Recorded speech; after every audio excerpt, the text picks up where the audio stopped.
Assalamualaikum warahmatullahi wabarakatuh. Bapak, Ibu, dan saudara sekalian, pada kesempatan kali ini saya akan berbagi sedikit mengenai bagaimana mengatur keuangan kita pada porsi investasi. Penyebaran virus Corona 19 atau kita mengenalnya dengan COVID-19 menyebabkan kondisi perekonomian nasional dan global menjadi tidak stabil, bahkan kian menurun. Ini tentu akan berdampak pada sejumlah bisnis di Indonesia dan juga dunia, tak terkecuali pada kegiatan investasi, jika situasi saat ini akan semakin memburuk. Wabah corona yang terus-menerus berputar membuat para investor baik nasional maupun asing berusaha keras mencari bagaimana mengamankan aset mereka dengan cara yang tepat. Tidak jarang investor juga mulai mengubah strategi investasi mereka pada saat ini agar selamat dari kerugian. Berdasarkan data Bursa Efek Indonesia, pada tengah April tahun ini, indeks harga saham gabungan atau IHSG menurun sampai dengan 26,44%, dengan catatan net sales atau jual bersih asing sebesar 15,01 triliun di pasar reguler. Tentu saja dampaknya langsung dirasakan pada investasi di beberapa sektor, mulai dari perhotelan, manufaktur, hingga komoditas perkebunan dan juga tambang. Lalu sebenarnya, apakah masih ada investasi yang aman dilakukan saat corona seperti ini? Tentu saja masih ada beberapa jenis investasi yang dapat kita lakukan secara aman, dengan nilai juga yang tidak terlalu besar, sesuai dengan uang yang kita miliki. Pada kali ini, saya akan coba sedikit menjelaskan dua jenis investasi yang berdasarkan masanya, yaitu investasi jangka pendek dan juga investasi jangka panjang yang dapat kita lakukan pada masa COVID-19. Untuk investasi jangka pendek, setidaknya ada 4 jenis investasi yang dapat kita pilih. Yang pertama itu adalah surat hutang negara.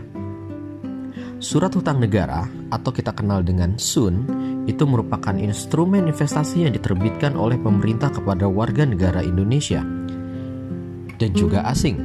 Surat hutang negara ini juga dikenal dengan nama surat berharga negara atau SBN, atau dalam porsi syariah dikenal dengan nama surat berharga syariah negara atau SBSN.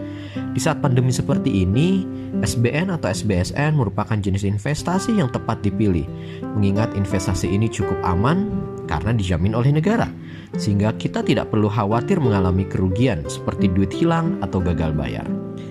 Terdapat beberapa jenis surat berharga negara atau surat berharga syariah negara yang dapat kita beli dengan modal yang ringan, yaitu dimulai dari 1 juta rupiah, seperti Saving Bond Retail atau SBR, Obligasi Retail Indonesia atau ORI, dan juga SR atau Sukuk Retail.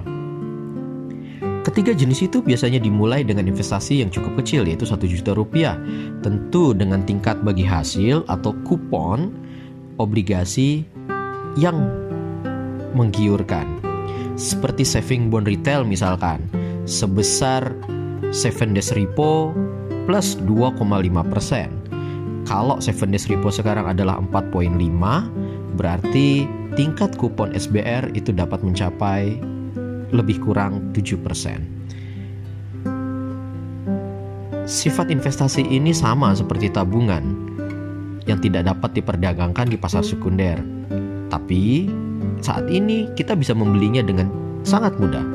Terdapat beberapa bank yang juga sudah menjual SBN maupun SBSN, ataupun juga kita dapat membelinya secara online, misalkan dengan melalui bareksa.com maupun sarana yang lainnya. Yang kedua yaitu investasi emas atau logam mulia. Investasi logam mulia itu juga merupakan investasi yang cukup tepat kita lakukan saat pandemi saat ini. Emas kian banyak dipilih sebagai alternatif investasi yang tepat di tengah pandemi corona, bukan tanpa alasan. Terutama para milenial, bahkan boomers, itu masih setia berinvestasi dalam wujud emas atau logam mulia. Kenapa? Karena hal tersebut dirasakan risiko investasi emas atau logam mulia terbilang sangat kecil. Keuntungannya pun sangat besar. Caranya juga tidak sulit. Saat ini banyak sekali e-commerce ataupun sistem online di dalam melakukan penjualan logam mulia secara online. Tetapi hati-hati juga, banyak juga lembaga investasi bodong yang mengatasnamakan tabungan logam mulia. Kita pilihlah e-commerce yang memang sudah memiliki izin dari otoritas jasa keuangan, seperti Pegadaian Online ataupun beberapa bank yang juga menyelenggarakan penjualan tabungan emas secara online. Kalau kita lihat, harga emas di awal tahun sampai dengan pada saat ini itu sudah bertumbuh kurang lebih 20%. Sehingga emas saat ini tentu memiliki nilai yang cukup besar keuntungannya jika kita investasikan sekarang. Yang ketiga itu adalah reksadana pasar uang. Pasar modal memang masih dalam kondisi tertekan di tengah-tengah perjuangan melawan pandemi COVID-19. IHSG yang merupakan indeks acuan utama di Bursa Efek Indonesia terus-menerus tertekan. Demikian pula dengan kinerja investasi reksadana. Seperti lembaga riset Infovesta mencatat bahwa kinerja reksadana dalam negeri mayoritas negatif semenjak awal tahun 2020, termasuk saat pandemi corona mulai merebak. Ini langsung berdampak pada pasar modal dalam negeri dan juga luar negeri. Reksadana saham dan reksadana campuran bukan investasi yang tepat kalau kita pilih saat ini. Tetapi reksadana pasar uang justru memiliki kinerja yang baik dan relatif aman. Kenapa? Karena underlying reksadana pasar uang 80%-nya itu adalah pada deposito. Sehingga uang kita relatif aman. Keuntungannya memang tidak begitu besar. Rata-rata tingkat keuntungan pada reksadana pasar uang itu adalah 6 sampai dengan 7%. Tetapi ini tentu cukup menguntungkan untuk kita pada kondisi pandemi COVID saat ini. Saat ini terdapat beberapa perusahaan P2P lending yang sudah berizin resmi OJK untuk menjual atau juga memasarkan reksadana pasar uang. Seperti bareksa.com misalkan, juga di Bukalapak misalkan, itu terdapat beberapa pilihan reksadana yang dapat kita pilih. Yang keempat, itu adalah deposito.